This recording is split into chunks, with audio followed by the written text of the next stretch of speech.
Halo, selamat pagi teman. Salam Eureka. Pagi ini aku akan mengisahkan momen Eureka aku.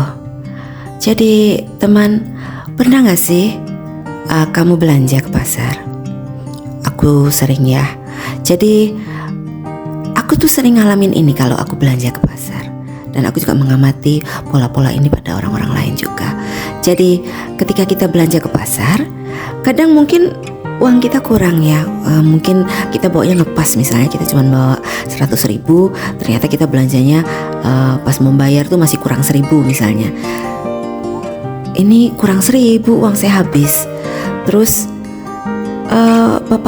bapak atau ibu-ibu yang jual sayur ini atau jual tahu, tempe, ya apapun yang dijual di pasar, rata-rata kalau aku perhatikan mereka akan mengatakan demikian. Gak apa-apa mbak, ambil aja udah, nanti lain kali kalau mbaknya belanja kesini lagi baru dibayar. Jadi mereka itu sangat mudah untuk mengatakan itu.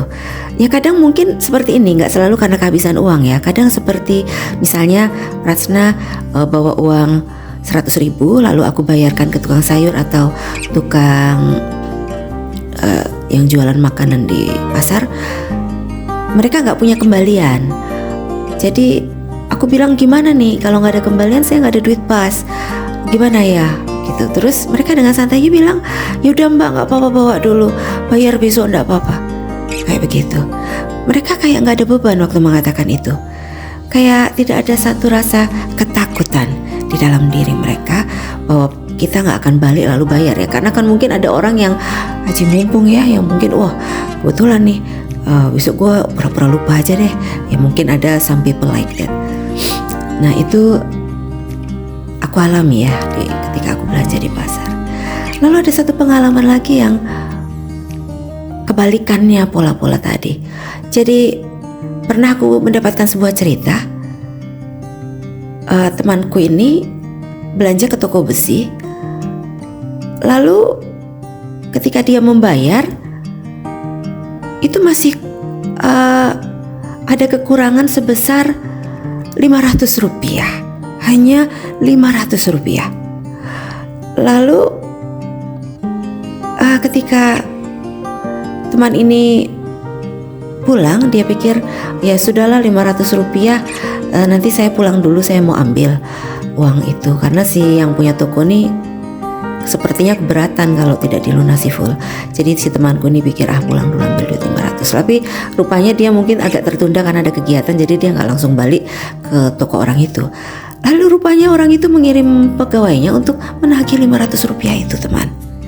Nah ini adalah sebuah pola yang kebalikan dari pola-polanya bapak tukang sayur dan ibu tukang sayur di pasar. Nah disitulah teman,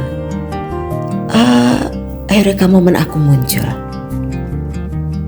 bahwa semakin banyak yang kau punya, semakin sulit bagimu untuk melepaskan. Makanya dikatakan bahwa rezeki, kekayaan itu adalah sebuah ujian. Karena apa? Semakin engkau memiliki banyak, maka ujian untuk melepaskan itu semakin tidak mudah. Jadi maka kita bisa perhatikan dari pola tadi kan, bahwa orang-orang yang dagang sayur itu kan mungkin untungnya gak seberapa, kapasitas kemampuannya aku rasa lebih tidak sebesar dari yang punya toko besi tadi. Tetapi mereka lebih mampu untuk melepaskan. Mereka tidak terikat dengan uang mereka. Mereka tidak takut, tidak ada rasa takut bahwa tidak akan dilunasi. Mereka seperti tanpa beban. Jadi seperti sebuah ketulusan dan keikhlasan tanpa rasa takut. Sementara orang yang punya toko besi tadi kan notabene toko besi itu modalnya besar, teman. Jadi tentunya orang mampu yang bisa punya toko besi. Uang 500 rupiah pun dia tidak mampu melepaskan. Dia begitu terikat pada uangnya. Disitulah momen eureka aku, bahwa semakin kau punya banyak, semakin sulit bagimu untuk melepaskan. Karena rezeki itu adalah sebuah ujian, teman. Jadi itu berbicara tentang kapasitas, Kita tidak bisa menilai orang dari kaya miskinnya, teman. Jangan kita pikir bahwa kapasitas batin orang itu bisa kita ukur dari berapa banyak orang itu punya uang. Tidak bisa.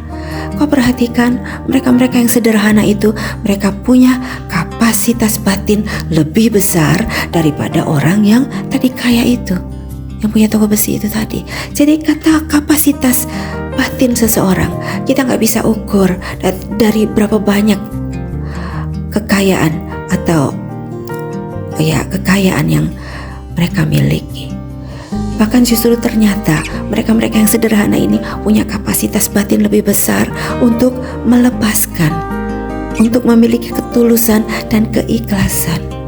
Jadi teman-teman, kita bisa belajar ya dari pengalaman tadi, bahwa Eureka Moment kita, setiap apapun yang Tuhan percayakan di hidup kita, itu adalah sebuah ujian. Jadi kau harus hati-hati mengelolanya, supaya apa yang dipercayakan itu mendatangkan kebaikan untuk hidupmu. Oke? Selamat pagi, selamat melanjutkan aktivitas. Jangan lupa like, share, subscribe, dan bunyikan notifnya. Bye-bye.